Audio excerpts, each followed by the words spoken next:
Alrighty, what is going on YouTube? Welcome back to the channel or welcome to the channel. If this is your first time, welcome. Glad to have you here.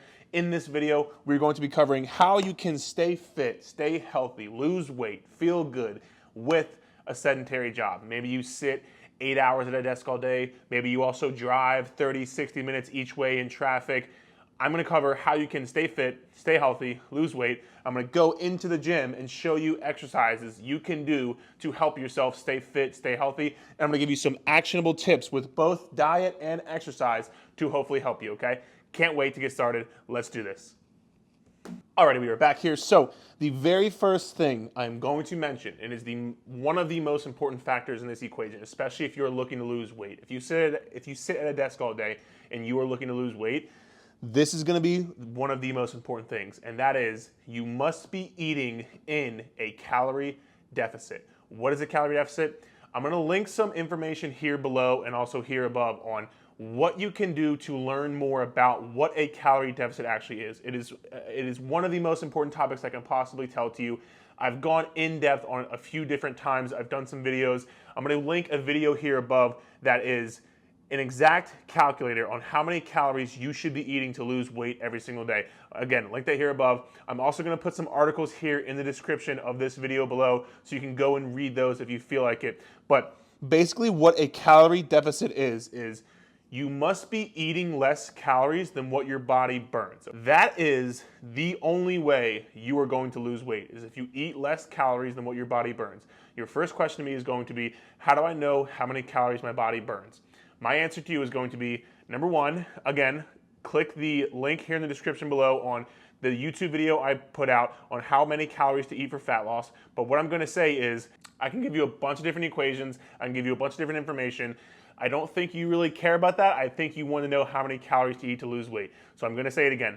Head to the description below, watch that YouTube video on how many calories to eat for fat loss. That is going to be the most important thing I can give to you as far as being in a calorie deficit. And then beyond that, let's get into the next point. And we are back. So we talked about being in a calorie deficit. That is the only way to lose weight. The second thing is, as far as your diet is concerned, let's look to limit the amount of snacks you eat each day. The number one thing I see when I coach my online clients is if they work at a desk, you are much more susceptible to snacking throughout the day, grabbing and eating. You're just bored, right? So it's boredom eating. So what we can do is limit your snacks to 2 snacks a day. Each one of these snacks has to fit in the palm of your hand, and they have to be either a source of protein or a source of a fruit, right? So either, let's say you have a Greek yogurt as a snack, you can have a banana as a snack. Both those things fit in the palm of your hand, and it's only one, right? So limit yourself to 2 snacks a day. Beyond that, what you can look at doing is auditing what is on your desk, because I guarantee you, if you have a packet of nuts on your desk, if you have a packet of pretzels on your desk, or a packet of chips in your cabinet below, you are much more likely to probably just grab and eat, grab and eat, grab and eat. People don't really realize how many calories they're actually eating when they just snack constantly throughout the day. You can easily eat 300, 400, 800 calories just from snacking here and there throughout the day. So what I'm gonna say is, audit what is on your desk. If you have to, go put your food in the break room. Go put your food, again, in a locked cabinet underneath your desk. Do what you have to do to audit what is on your desk, so you'll be less likely to indulge in those calories, and that is less calories coming in, which is going to help you get into that calorie deficit, which is the only way to lose weight. So those 2 things right there. So that is the deal on snacks, one of the killers for people who sit at a desk all day. Beyond that, let's go to the final point of the diet section. So we are back. This next point, BAS, what does this stand for? This stands for Big Ass Salad. Big Ass Salad. Have one Big Ass Salad a day. I got this from a very, very good coach. In my opinion, one of the best coaches in this industry, Jordan Side. I'm going to put his YouTube right here. He's not only a tremendous coach, but a tremendous human being. I have the pleasure of knowing him somewhat personally, and he's an amazing fellow. So, one Big Ass Salad a day. What this does is, dieting and losing weight and being healthy can be very mentally taxing on your body, right? It's mentally taxing. You have to put a lot of mental energy into dieting. You have to, eat the proper foods. You have to stay in a diet. You have to be consistent. It's a lot of mental energy. So what does having one Big Ass Salad a day do for you? Well, what it does is It makes you use less of your mental energy because you know that no matter what, one of your meals is gonna be a salad, okay? So you don't have to think about what you're gonna have to eat. You don't have to think about, what dinner is. Like, you have one meal already taken care of. You are going to have one big ass salad a day. The next thing this big ass salad is going to do for you in a day is you can dramatically decrease the amount of calories you eat. Why is this? When you have a big ass salad, you can have a lot of food volume. So if you have a ton of salad, that is a lot of food volume and a lot of actual food going into your stomach without actually eating a lot of calories. And that's what, vegetables are a staple of any diet because it's a lot of food for not that many calories. And if you eat less calories, going back to the first point, it is going to help you stay in your calorie deficit, which you're going to lose weight. It also fills you up a lot. And again, if you can fill your stomach up with not that many calories, you are going to be less likely to snack throughout the day, all because you put this one big ass salad a day into your regimen. And again, this salad doesn't have to be a boring salad. It doesn't have to be just spinach and plain chicken. Like, it can be things you enjoy, food you enjoy. It can be, you can put certain dressings on it, whatever it is. All leading back to as long as you're in your calorie deficit. But with that being said, it doesn't have to be boring. You can make it how you like. Throw some things in it, throw some almonds, throw some walnuts, do whatever you like to it.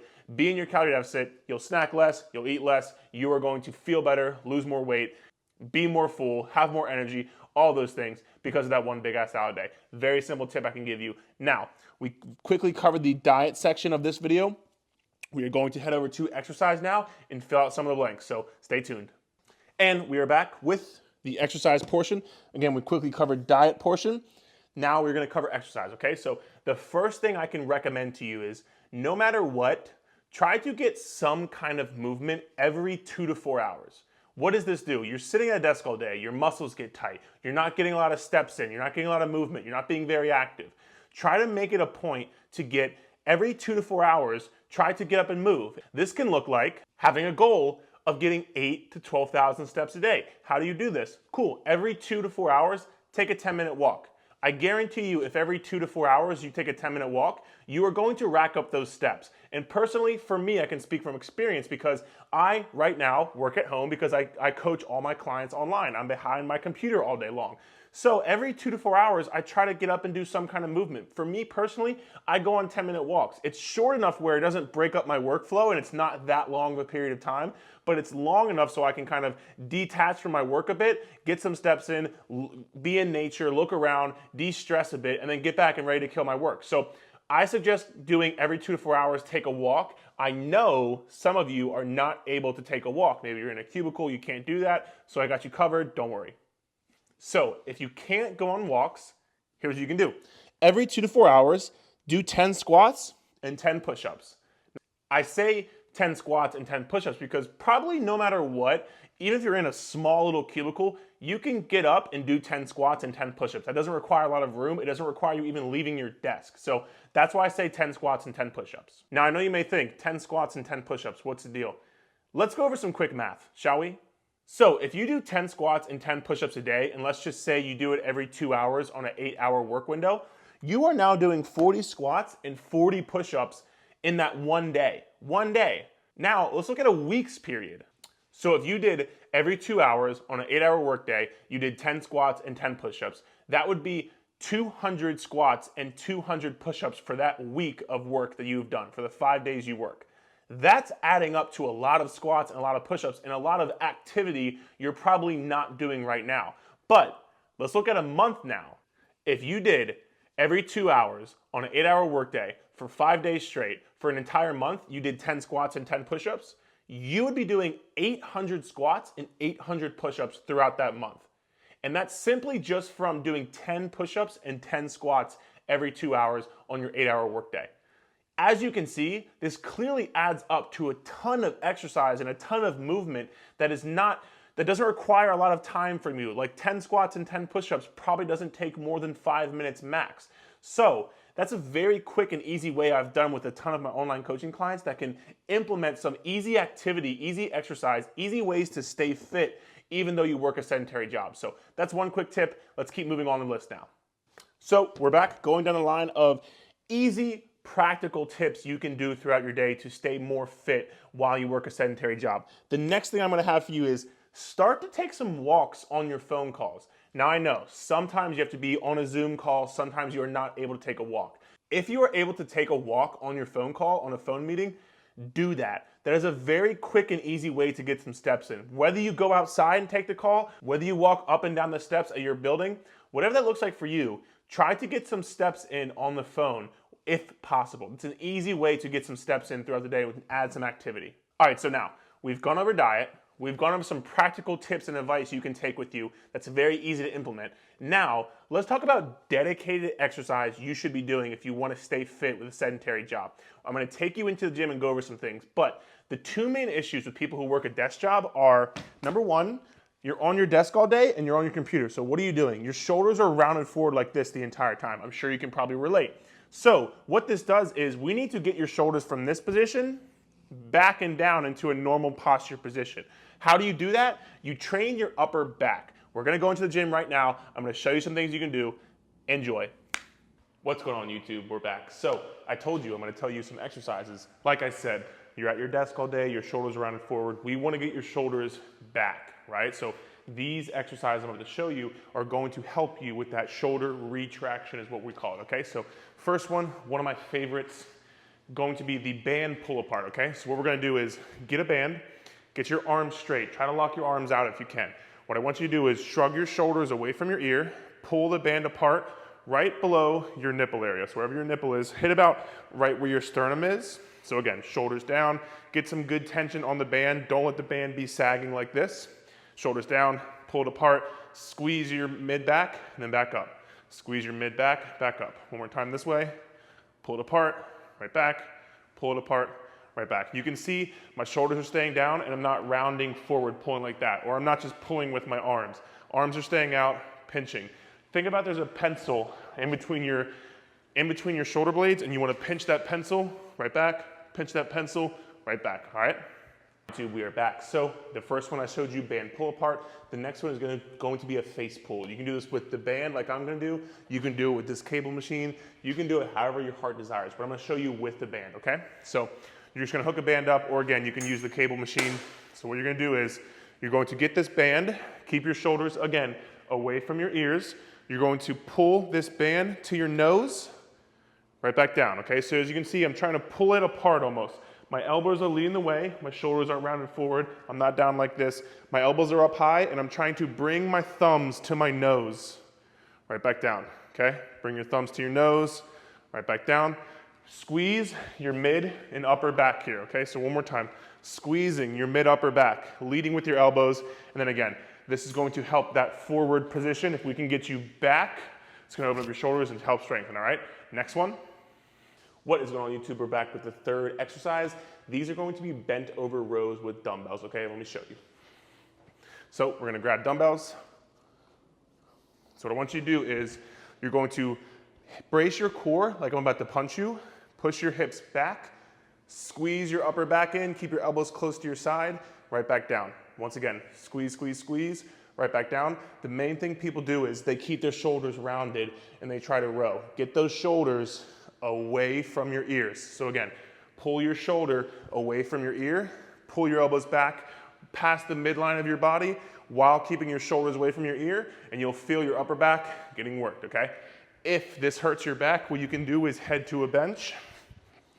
This way you don't have to support your lower back, and it's all the same things apply. Keep your shoulders away from your ears, squeeze mid back, right back down.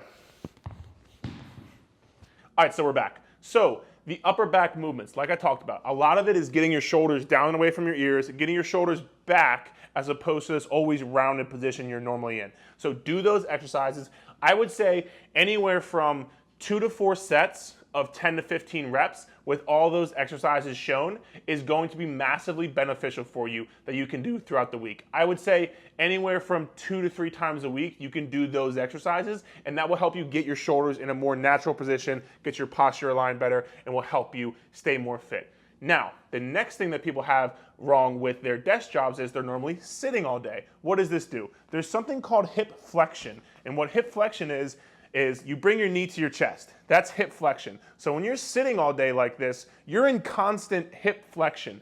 This means your hip flexors are going to be super tight. You're gonna have super tight hips because you're in this flexion all day long. This gets tight, the whole area gets tight.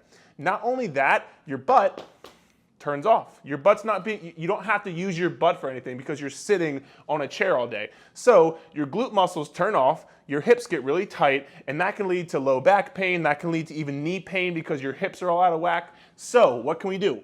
Well, glad you asked. We can train your glute muscles to get stronger, to get worked, so they take some pressure off of your hip flexors, and then again, have your glutes do the work. And it can almost, again, most people, when you look at them, they have almost like a tilt either way. This is because they're normally in that constant hip flexion. So we can get you out of that, get your posture better, hopefully start to help your back, your knees, all those kind of things. So with that being said, let's head into the gym. I'm gonna show you some exercises you can do for your glutes to get them stronger. Let's go. All right, we're back. So I gave you 3 exercises for your rounded shoulders to help you get them back and down. Now we're gonna talk about glutes. So the first one is going to be a simple glute bridge, but very effective. You're going to lay on the ground, feet flat, about hip width apart, close to your butt. So don't have them all the way out here, have them close to your butt. What I want you to do is tuck your chin, brace your core like I'm gonna punch you, and you're going to lift your hips off the ground, squeeze your butt as hard as you can. Act like there's 2 ropes on each side squeezing your butt, okay? Once again, 2 ropes squeezing, or act like somebody's trying to get in your butt and squeeze your cheeks together so your weird friend can't get in there, okay? So the simple glute bridge, what I would try to do is hold it for about 2 to 3 seconds up top, really try to feel your glutes. If you're having trouble, lift your toes off the ground and push your heels into the ground as hard as you can, okay? Glute bridge, very effective. Alrighty, we saw glute bridge. Now, I almost just fell. Now we're going to talk about the hip thruster. It's similar, but it's a bit more advanced, okay? So what I want you to do is get to an elevated surface, could be a bench, could be your couch, could be anything. What I want you to do is get your mid and upper back on the bench, okay? Again, your feet are gonna be close to you. Your shins should stay at a 90-degree angle, so try to keep them vertical, straight up and down. From here, keep your chin tucked, look down, and push through your heels, extend your hips, and squeeze your butt. Do not overarch your back, that's going to hurt your lower back. Keep your chin tucked, and then again, back down. Again, if you have to, lift your toes to really push your heels into the ground, but you should be looking down the entire time, should be squeezing your glutes. This hip thrust is a great exercise to strengthen. And last, but certainly not least, we're gonna cover the dumbbell sumo deadlift, okay? So this is great for strengthening your hips and your posterior chain. Again, waking up your glutes, deactivating those hip flexors. So what we're gonna do is get a dumbbell. I'll show you from the front view first. We're going to get your feet outside of hip width and turn them slightly to the outside. I don't need you to go all the way like this, but turn them slightly to the outside, ever so slightly. What I want you to do is keep your shoulders away from your ears, brace your core like I'm gonna punch you, push your hips back first and push the knees out. Get down to a comfortable depth. You're gonna feel your glutes stretching. You're gonna come back up and squeeze, okay? Let me show you from the side. So again, shoulders down, feet slightly outside of hip width, pointing out a bit, dumbbells down in front of you, back with the hips first, staying on your heels, come back up and squeeze. One more time, back with the hips first, come back up and squeeze.